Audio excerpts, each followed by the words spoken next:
Continuidade às aulas de contabilidade básica. Nesta terceira aula falarei sobre o balanço, sobre noções básicas, a classificação da situação líquida, da representação gráfica, a estrutura, a classificação do balanço, o desdobramento da situação líquida, modalidade do equilíbrio patrimonial e o livro de inventário e balanço.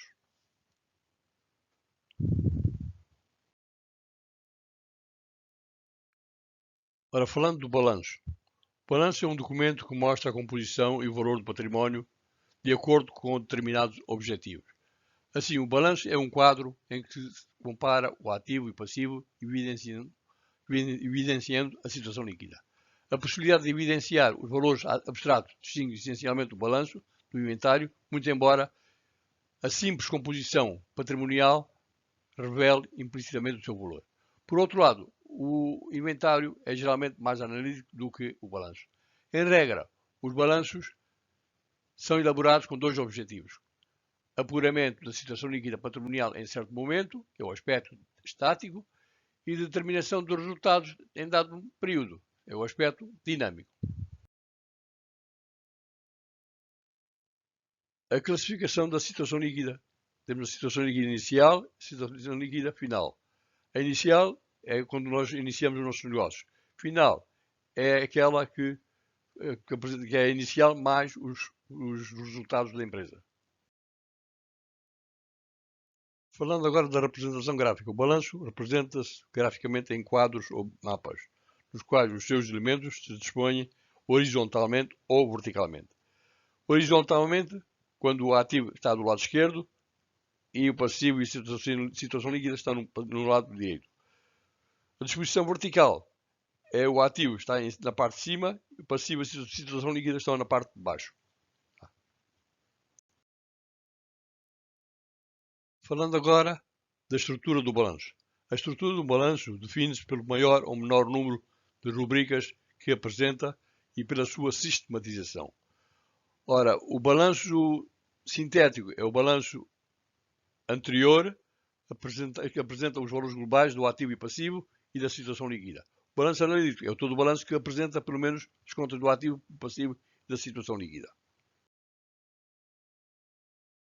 Ora, agora temos um exemplo do balanço analítico. O balanço analítico tem o ativo do lado esquerdo, o passivo do lado direito. O ativo é disponível, é o disponível, realizável e imobilizado. Disponível é o caixa e depósito à ordem. Realizável é devedores, mercadorias e letras a receber. Imobilizado temos móveis, utensílios, viaturas. Do lado direito temos o passivo que é a curto prazo e a longo prazo. A curto prazo, que são credores e letras a pagar. Longo prazo temos o empréstimo e a situação líquida capital. No início da atividade da empresa, a diferença entre o ativo e passivo do comerciante fixa o capital com que ele entra em comércio. Após a realização dos factos patrimoniais quantitativos, a situação líquida passa a ser naturalmente o somatório do capital inicial com os resultados obtidos. O primeiro balanço da empresa é elaborado no momento da sua criação. Então, designamos este balanço por balanço de fundação. O último balanço da empresa, elaborado no momento da sua extinção, designa-se por balanço de liquidação. Atendendo à periodicidade da sua elaboração, podemos distinguir os balanços ordinários e balanços extraordinários. Ordinários aqueles que são elaborados anualmente no fim de cada exercício económico.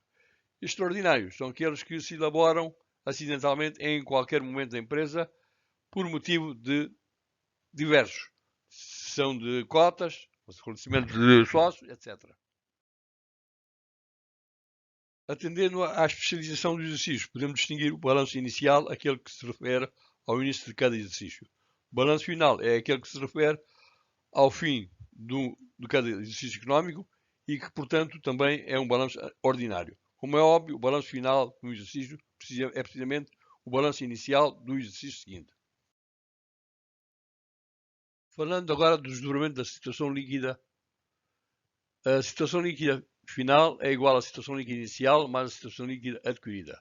O resultado de uma organização, tanto os lucros como os lucros-prejuízos, costumam inscrever-se no balanço sob a rubrica genérica perdas e lucros.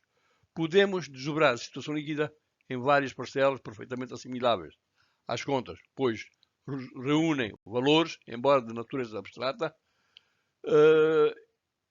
com características comuns. Deste modo, capital, perdas e lucros serão duas contas da situação líquida. Falando agora das modalidades de equilíbrio patrimonial. Considerada a igualdade necessária entre os dois membros do balanço, vejamos as modalidades de equilíbrio patrimonial nas três hipóteses. Temos a primeira hipótese, que é o ativo igual ao passivo mais a situação líquida inicial mais a situação líquida adquirida. Ou então temos aqui o ativo igual ao passivo mais capital mais o lucro. Na segunda hipótese, temos o ativo igual ao passivo mais a situação líquida inicial, ou então o ativo é igual ao passivo mais o capital. Na terceira hipótese, temos ainda o ativo igual, mais a situação líquida, que é o prejuízo, igual ao passivo mais a situação líquida inicial. Ou então temos o ativo mais o prejuízo igual ao passivo mais o capital. O equilíbrio patrimonial se obtém inscrevendo no balanço prejuízos no primeiro membro do balanço, lucros no segundo membro do balanço. Por isso, não há qualquer confusão possível na utilização da rubrica genérica perdas ou lucros. Quando figura no primeiro membro do balanço, trata-se de prejuízo. Quando figura no segundo membro do balanço, trata-se de lucros. Falando agora do livro do inventário e balanço. O livro do inventário e balanço começará pelo rolamento de todo o ativo e passivo do comerciante, fixando a diferença entre este e aquele, o capital com que entra em comércio e que servirá para nele se lançarem dentro dos prazos legais os balanços a que tem que proceder. Todo o comerciante é obrigado a dar o balanço anual nos primeiros 3 meses do ano imediato e lançá-lo no livro de inventário e balanço, assinando devidamente.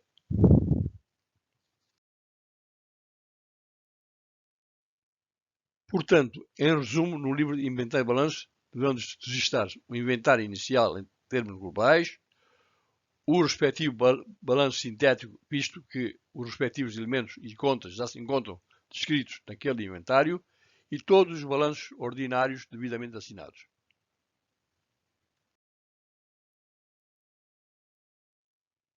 Ora, nesta aula falamos sobre o balanço. Ora, falamos sobre a noção básica, classificação da situação líquida, representação gráfica, estrutura, classificação do balanço, desdobramento da situação líquida, modalidades de equilíbrio patrimonial e livro de inventário e balanço.